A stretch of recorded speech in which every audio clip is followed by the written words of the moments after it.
សួស្តីបងប្អូនទាំងអស់គ្នាហើយថ្ងៃនេះដែរចង់ចេញវីដេអូប្លុកមួយទៀតហើយពាក់ព័ន្ធជាមួយនឹងការបង្ហាញពីការងារវាមិនមែនជាការងារអីដែលត្រូវអួតត្រូវអីអស់ចាទេប៉ុន្តែយើងចង់ចែកម្លែកគ្នាអញ្ចឹងណាហើយការងារខ្ញុំគឺខាងរោងចក្រផលិតឆ្នាំងហើយរោងចក្រផលិតឆ្នាំងហ្នឹងវាមានតាមផ្នែករបស់វាមានផ្នែកច្រើនផ្នែកប៉ុន្តែអ្វីដែលខ្ញុំចង់និយាយបដោតសំខាន់ថ្ងៃនេះគឺផ្នែករបស់ខ្ញុំគឺខាងតម្លើងនិងវេចខ្ចប់ហើយមានគ្នាដូចជា5 6នាក់ដែរក្នុងនោះដែរមានខ្មែរយើង3នាក់ជនជាតិវៀតណាមម្នាក់និងជនជាតិមីយ៉ាន់ម៉ា2នាក់ហើយខាងមួយចំហៀងទៀតនោះគេខ្ញុំអត់បានថតកាមេរ៉ាចំទេខាងនោះគេខាងតម្លើងដៃហើយតម្លើងដៃបហោមកអញ្ចឹងទៅយើងខាងមុខនេះគឺយើងច្រកឆ្នាំងមិនច្រកអីច្រឡំហើយយើងរៀបចំខ្ចប់ឈុតជាឈុតឆ្នាំងខ្លះទៅយើងដាក់ក្នុងមួយកេសចំនួន10អញ្ចឹងទៅប៉ុន្តែចាក់ស្ដែងថ្ងៃនេះគឺយើងខ្ចប់ជាឈុតក្នុងមួយឈុតមាន2ឆ្នាំងហើយដោយសារដែលថ្ងៃនេះមានគ្នាតែ2នាក់ទេអញ្ចឹងហើយ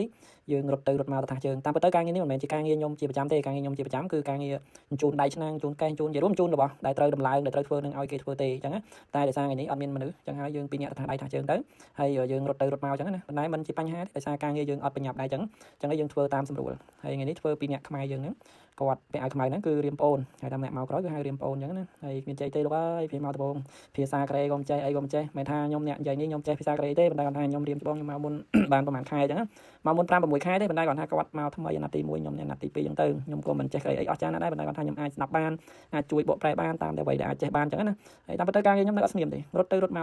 នឹងឯងជួនកាលទៅធ្វើ2នាក់មែនក៏រត់ទៅរត់មកដែរធម្មតាយើង2នាក់ដឹងធ្វើម៉េចមានជួយគ្នានឹងឯងខ្មែរដូចគ្នាហើយទោះបីមិនធ្វើមួយខ្មែរដូចគ្នាធ្វើមួយជនជាតិផ្សេងក៏យើងត្រូវជួយគ្នាដែរយើងកុំមើលនឹងផ្នែកអីហើយយើងដូចការងារខ្ញុំចាក់ស្ដែងឥឡូវហ្នឹងរៀបឆ្នាំរៀបជាឈុតដាក់ឆ្នាំ2អញ្ចឹងទៅ fry មួយគងជុងមួយហើយកម៉ោបអីមួយអញ្ចឹងទៅមួយគុកជីអញ្ចឹងទៅតាមតែអ្វីដែលខ្ញុំរៀបរាប់ខាងលើហ្នឹង fry គងជុងហ្នឹងវាហៅថាមួយរៀងរាក់មួយរៀងជ្រៅចឹងឯងហើយក្នុងមួយឈុតហ្នឹងមាន2ហ្នឹងចឹងហើយខ្ចប់យើងខ្ចប់លើកដាក់ប្រែតអីចឹងទៅរត់ទៅរត់មកទៅអូខេវីដេអូខ្ចប់ឆ្នាំងរបស់ខ្ញុំមានតែប៉ុណ្្នឹងទេអរគុណបងប្អូនទាំងអស់គ្នាសម្រាប់ការ review វីដេអូមួយនេះជួបគ្នានៅវីដេអូក្រោយៗទៀតអរគុណបាយបាយ